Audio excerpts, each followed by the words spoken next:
the African entrepreneurs is struggling, and the current one is struggling, but how can we build the next generation of the African entrepreneur? What do they need to do? So I travel across Africa. I'm the founder of Africa Gathering. I travel across Africa, and I see entrepreneurs struggling to run their businesses. So that's why I put this panel together. I said, what can we do to empower and help and build the next generation of African entrepreneurs? What can we do? That's why I invited an amazing lady here who's an entrepreneur, young entrepreneur in the UK, from Africa, doing amazingly well. Thank you, Florence, for coming. I'm so happy you are here. And I also have Emmanuel. Emmanuel is a typical entrepreneur who lives here in the UK in providing solutions. We have Robyn Scott. Robyn is I call her the philanthropist. She does amazing work for people and people in prison. She goes and empower people. She does amazing work. It's so touching what Robyn does. She's my fellow from the World Economic Forum, and I'm so happy that she honored me to come here and present. She traveled all the way from China to come and see us. So thank you, Robyn. I really appreciate you being here. Thank you so much. So let's start with Florence telling us what she Florence started a lipstick. I don't know if she has got them. She needs to show us.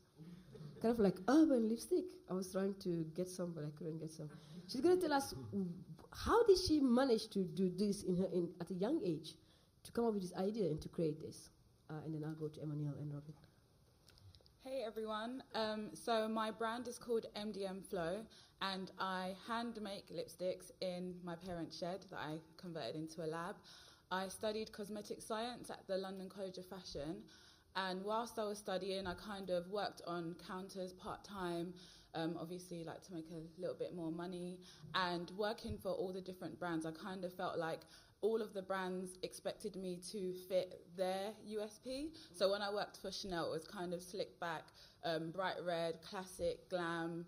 And when I worked for Benefit, it was Californian girl. And all the kind of girls that they wanted me to represent in their brands wasn't who I was. So after graduation, everyone kind of had the brands and businesses that they wanted to work for. But I was just kind of like, none of the brands I work for represent me. So I'm going to create a brand that is a representation of myself. So I decided to create my lipsticks. Wow, that's amazing. Emmanuel, how did you build your company? I think we need to upload to a 23-year-old. It's amazing. I'm just fascinated. So in my case, a bit more straightforward. I spent 14 years at IBM, and I was fortunate to travel to South Africa. So I was asked to lead IBM's Africa expansion program. I'm pretty technical, so this was the first time I ever did anything that wasn't technical. And it was a great experience. So I traveled around and got to learn about the key countries. So I had responsibility for Nigeria, Kenya, Ghana, Tanzania, and Angola. And one of the things I learned through that journey was that there was a lot that was happening on the continent, and many of those opportunities were opportunities which companies like IBM were not designed to address. And it just dawned on me that entrepreneurs, right, we will build companies like IBM had to be local. And it felt to me as though it was an obligation for me to step out and try and see how I could use the knowledge that I had learned to do something. And it's not just about me, but also empowering others. So my goal was to leave IBM, which I did, and set up a company called Tech Equity with other IBM partners. So one of my partners, for example, was a former CTO. And our mission is very simple. We want to create a platform for technology entrepreneurship to thrive. And I'll share a bit more about how we intend to do that. Yeah. Thank you so much, Emmanuel. Robyn, you are doing an amazing work with people we don't even look at and touch. Tell us a little bit about what you do. Well, just for a bit of context, so I'm based here but grew up in Botswana, and my first business there, social enterprise, was much more focused around subsistence entrepreneurship, and I do think it's going to be important for us to differentiate between those two. So it was called Mothers for All, and we helped women who were still going strong, women caring for orphans to produce sustainable products which we sold around the world, and also to acquire business skills. But really that was all about supporting a living wage. I then founded a company called One Leap, which is based here, which helps large corporations around the world innovate by working with entrepreneurs. So we take really experienced entrepreneurs, some from the big names you've heard about, and parachute them in to work with boards and executives. So I guess I've seen entrepreneurship through those two lenses. The very sort of ordinary and crucial end, and then the more glamorous end. Brothers for All, which is the prison incarnation of my entrepreneurship work, is a bit different and a bit more ambitious. It's ambitious because we're working with inmates, former inmates, and kids in South African townships at risk of gangs. But ambitious also because we're teaching them much more aspirational stuff. So they're learning how to code, they're learning how to build apps and start businesses, because you can't really transform lives and you can't really transform communities unless you go beyond that subsistence goal, I think, to your work, which is around technology. And I'm sure we'll talk about this later, but obviously there are massive disadvantages working with prisoners and inmates, especially when they come out and they have nothing. But one of the aspects of entrepreneurship is you have to take big risks. You have to throw yourself in with abandon. And the thing is, if you've got a criminal record, if you've been locked away for 10 years, you kind of have nothing to lose. Mm. So, in a sense, that's one bonus. Wow, I mean, see, that's amazing. It's really, really amazing. Then we have so many prisoners out there. How can we get into these people? How can we, when they come out, how are they building themselves, those guys? Well, we have a model. First of all, a bit of context in South Africa. So reoffence rates is about 90%. So if you don't deal with that, you perpetuate a terrible cycle of poverty and crime.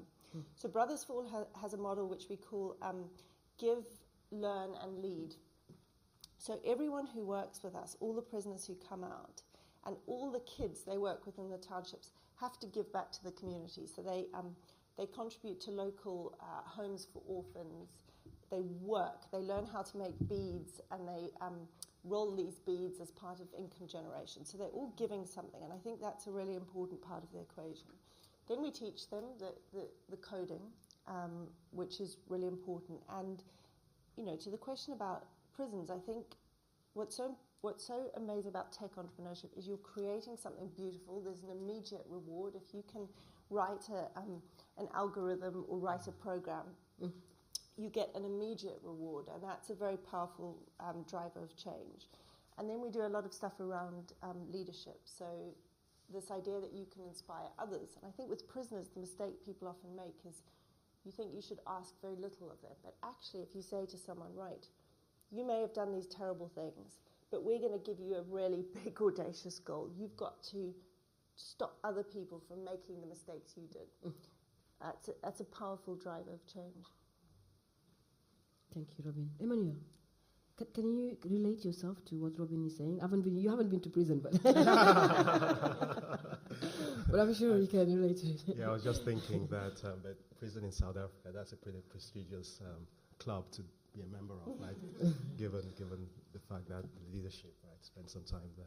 But yes, let me go back to the theme of because I wanted to share something with you on this subject of the next generation of entrepreneurship and some of the challenges that entrepreneurs have. One of the things I observed as I traveled across the continent, speaking to young tech entrepreneurs in particular, was the need for these young entrepreneurs to be connected, right, with a requirement that someone out there is prepared to pay for, right? So in other words, let's not innovate for the sake of innovating, but let's create solutions that people actually need and are sustainable. So let's create a business. And that's always bothered me. And, one of the things that on a practical point we're trying to do. So by the way, just Miriam, maybe you allow me to say this. I'm part of an organization called Africa 2.0, and we're launching this coming weekend something called Startup Africa at 1 Canada Square, right in Canary Wharf. I think it's 9 to 6, and I'm inviting all of you to join us. What I'm actually doing as part of that event is looking at how we create a platform where we connect tech entrepreneurs to opportunities on the continent, right? And the way we're doing that is by working with service providers. So when I worked as part of this IBM expansion program, we had to find out who the service providers were in a lot of these countries. And they have needs. And a lot of those needs are needs that can easily be addressed by entrepreneurs today. But they lack that connection, right? So one of the things that I think has always been a challenge is how do you make sure that, entrepreneurs are connected? They have a client, and whatever they're developing are based on the needs of that client, right? So they have a ready product that they can easily take to market, right? So that's part of, in my view, overcoming this need for funding, because funding or finance is a challenge. But if you have a client, your first client, and you're developing to their needs, that creates at least a platform from which hopefully you can scale. The next thing is obviously scaling. I see so many success stories in Kenya. But if you travel to Cameroon, which is where I'm from, nobody knows about them, right? Why not? Right? So we need to find a way in order to scale these great solutions that are happening in Senegal or in Kenya or other parts of the continent. Oh, that's amazing. Yeah. Thank you so much, Emmanuel. Florence, when I saw your company, I was like, wow, a young entrepreneurs, female in the UK, tackling these issues. Have you been through a mentorship process to help you build yourself as the next generation of entrepreneurs in Africa?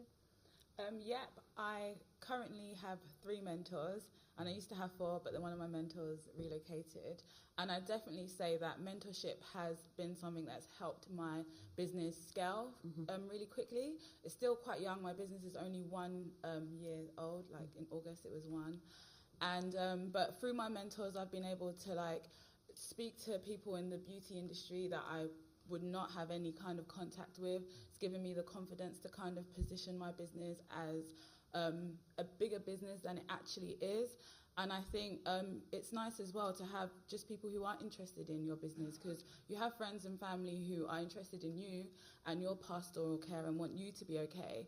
But then it's nice to have others who just kind of just look at your business and pull your business apart and kind of look at it with experience and their network and what you can kind of do to make it grow. So I definitely say mentorship is probably one of the key things that's helped my business grow and develop. Before I open the floor to the audience, have you ever thought that you could do this?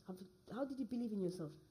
I think I've always been quite entrepreneurial in the sense that if I've seen something that I wanted to create, I've always kind of gone and done it. Before I started my lipsticks, I used to do events and I used to run fashion shows, in the sense of, well, these designers are amazing and they don't have a platform, let me give them a platform. So I've always wanted to just go out and do something. But I never really, as much as I was entrepreneurial, I think before my business, I didn't understand business. It was more kind of the creative aspects. I'm a creative, I want to produce this, as opposed to I want to create a business. So when I started this business, I was like, okay, well, the first thing I'm going to do is I'm going to register it. So then it's going to be a business, and I'm going to have to tackle other issues like marketing it, the financial aspects, putting together a business plan, so that this is something that I can do long term and something that can finance myself going forward, so I can be able to pay myself a salary and hopefully create something that's bigger.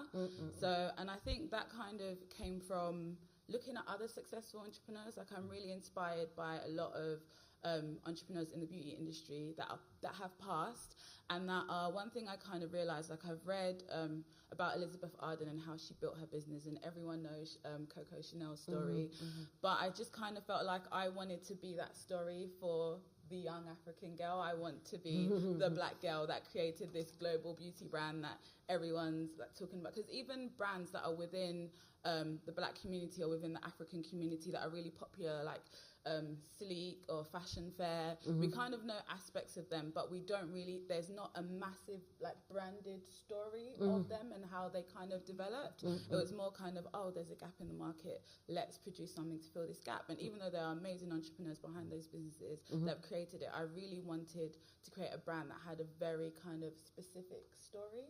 And I think that's why I went off from the go from graduation as well, so to give me enough time to like fail.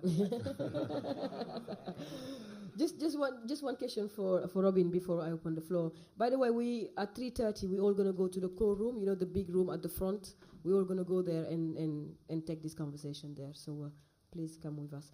Robyn, do the prisoners go through mentorship as well? Yeah, it's absolutely a key part of it.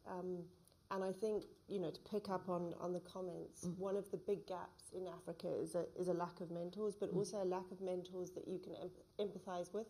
It's no good having people who are too distant. Linked to that, you need role models too. And I think, actually, we had a really interesting discussion at the World Economic Forum in China about this.